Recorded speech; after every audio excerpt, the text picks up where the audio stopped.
पंतनगर में आयोजित गोष्ठी एवं संवाद कार्यक्रम में उत्तराखंड के मुख्यमंत्री पुष्कर सिंह धामी ने सहभागिता की। कार्यक्रम का विषय नकल विरोधी कानून, समान नागरिक संहिता और किसानों की प्रगति रहा है। सीएम धामी का कार्यक्रम स्थल पर भव्य स्वागत किया गया, जहां बड़ी संख्या में छात्र, किसान और स्थानीय लोग मौजूद थे।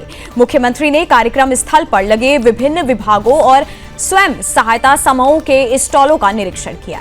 उन्होंने स्थानीय उत्पादों की सराहना करते हुए कहा कि इनकी ब्रांडिंग, मार्केटिंग के जरिए राज्य की अर्थव्यवस्था को मजबूती दी जा सकती है। कार्यक्रम के दौरान युवाओं ने नकल विरोधी कानून को लागू करने के लिए मुख्यमंत्री का आभार जताया और इसे भविष्य के लिए आशाजनक कदम बताया। वहीं यूसीसी को सामाजिक एकता की दिशा में निर्णायक पहल बताया गया। मुख्यमंत्री ने कहा कि राज्य सरकार पारदर्शी व्यवस्था और समान अधिकारों की दिशा में निरंतर काम कर रही है।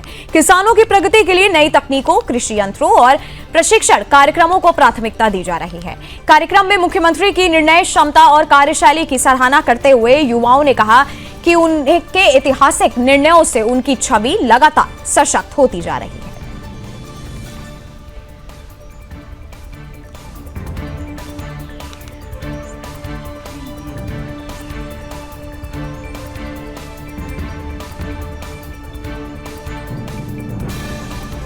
और पंतनगर से ये तस्वीर आपके सामने है, जहां गोष्ठी एवं संवाद कार्यक्रम आयोजित किया गया। इस कार्यक्रम में सीएम पुष्कर सिंह धामी पहुंचे, साथ ही युवाओं से, किसानों से संवाद भी किया। साथ ही नकल विरोधी कानून पर युवाओं ने आभार भी जताया। पंतनगर से ये तस्वीर आपके सामने है।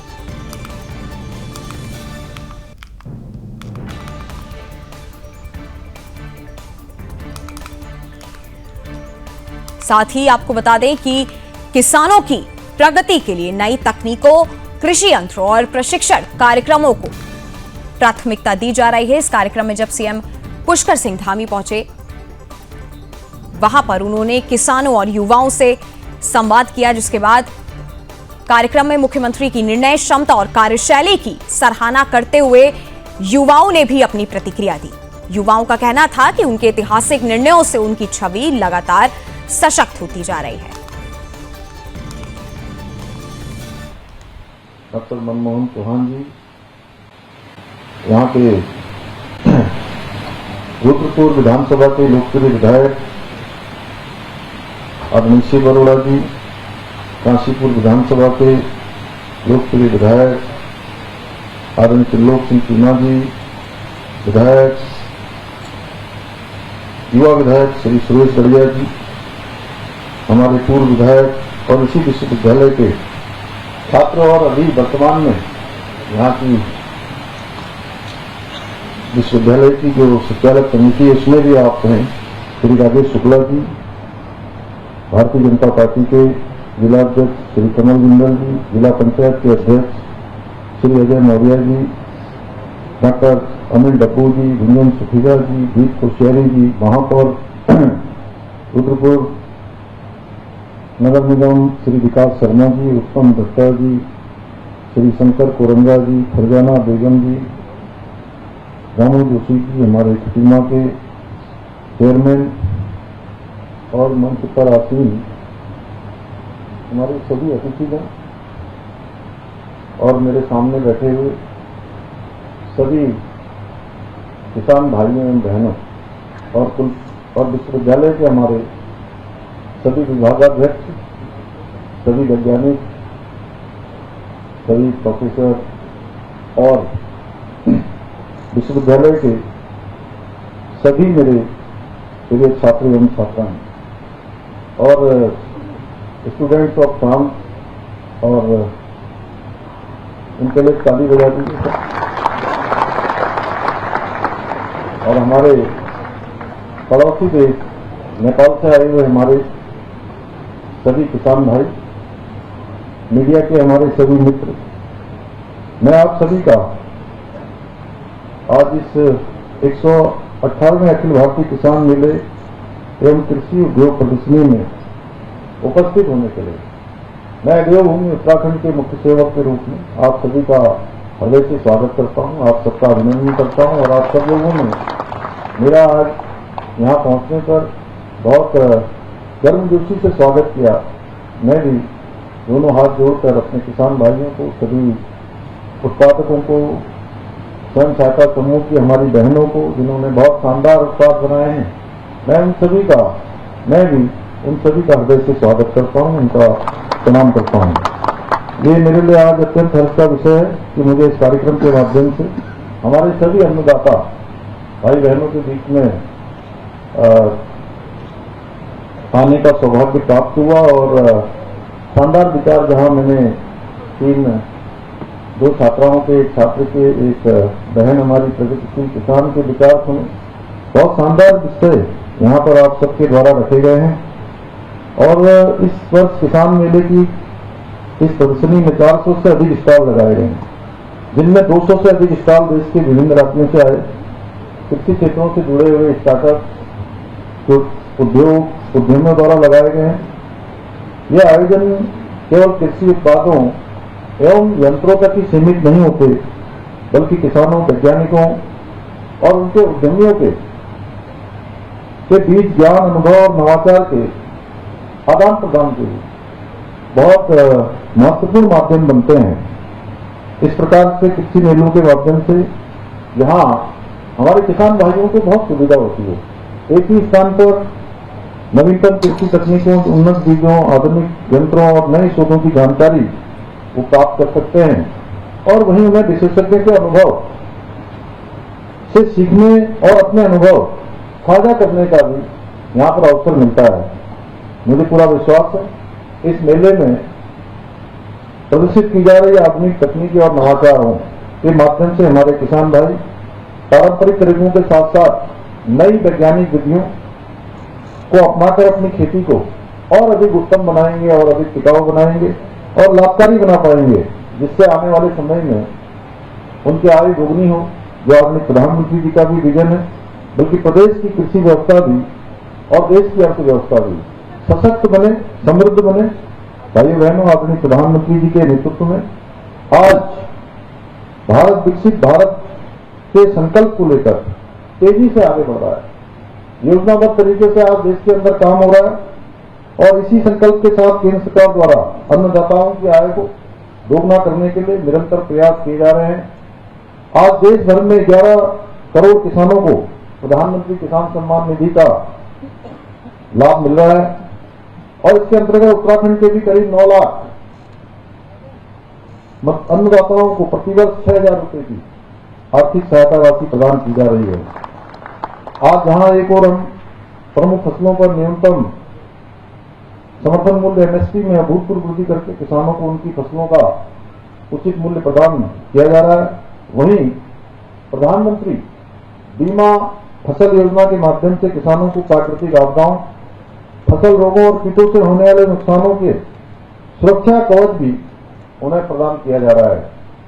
इतना ही नहीं, मृदा स्वास्थ्य कार्ड योजना के द्वारा खेतों की मिट्टी के वैज्ञानिकों की जांच कर किसानों को पोषक तत्वों की कमी और आवश्यक उर्वरकों की जानकारी भी दी जा रही है, जिससे उनकी उपज गुणवत्ता और उर्वरता दोनों में सुधार हो रहा है। इसके साथ ही किसान मानधन योजना, मिलेट मिशन, बागवानी विकास मिशन, कृषि यंत्र सब्सिडी, बूंद बूंद सिंचाई योजना और डिजिटल कृषि मिशन जैसे अनेक योजनाओं द्वारा किसानों को लाभ पहुंचाने के प्रयास किए जा रहे हैं। यही नहीं, इस वर्ष के बजट में कृषि को विकास का प्रमुख इंजन मानते हुए जहां एक और किसान क्रेडिट कार्ड की लिमिट को 3 लाख रुपए से बढ़ाकर 5 लाख रुपए करने का ऐतिहासिक निर्णय लिया गया है।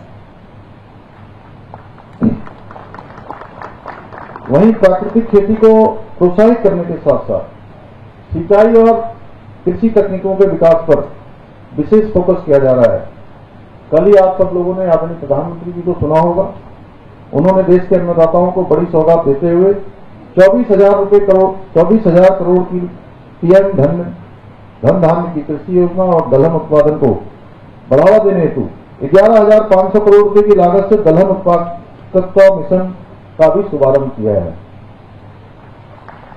आदरणीय प्रधानमंत्री जी के नेतृत्व और मार्गदर्शन में, उनकी प्रेरणा से हमारी राज्य सरकार भी प्रदेश के किसानों के उत्थान और समृद्धि के लिए संकल्पित होकर निरंतर कार्य कर रही है। हम एक और जहां प्रदेश के किसानों को 3 लाख रुपए तक का ऋण बिना ब्याज के उपलब्ध करा रहे हैं। वहीं कृषि उपकरण खरीदने हेतु फार्म मशीनरी बैंक योजना के माध्यम से 80% तक की सब्सिडी प्रदान कर रहे हैं।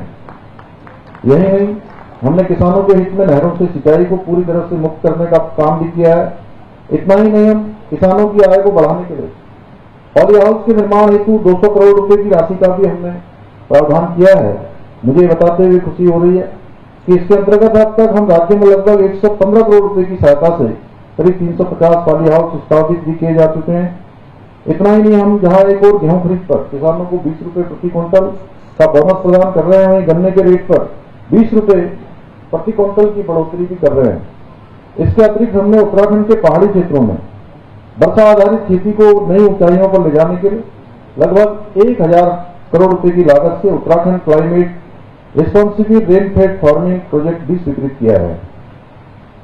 हमारी सरकार सब्जियों की तरह ही फलों के उत्पादन को बढ़ाने के लिए भी विभिन्न स्तरों पर काम कर रही है।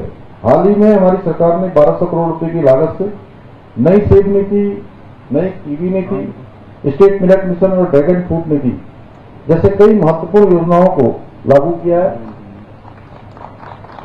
उसका परिणाम भी हमें दिखाई दे रहा है। यही हमारे इसी क्षेत्र में बड़ी संख्या में आज ड्रैगन फ्रूट की खेती लगातार आगे बढ़ रही है और इन नीतियों के तहत बागवानी को प्रोत्साहन देने के लिए किसानों को 80% तक की सब्सिडी प्रदान की जा रही है।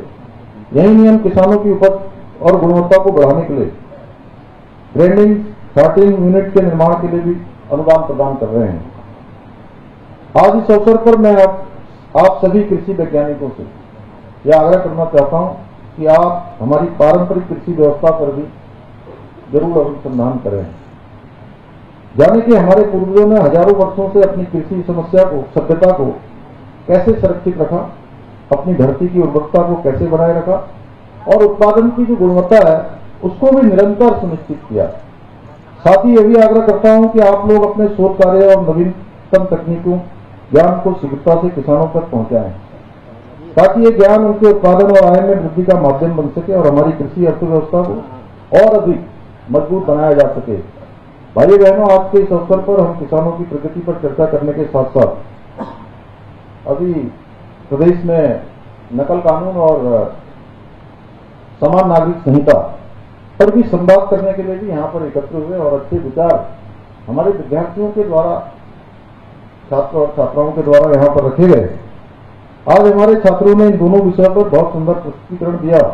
इसके लिए मैं उन छात्रों का भी, पूजा का भी, जिसने कार्यक्रम को शुरुआत की, सभी जिन्होंने भाग लिया दोनों को मैं बहुत उनका आभार व्यक्त करता हूँ और बहुत प्रभावी तरीके से उन्होंने, मुझे लगता है कि कम शब्दों में गागर में सागर भरने का काम किया।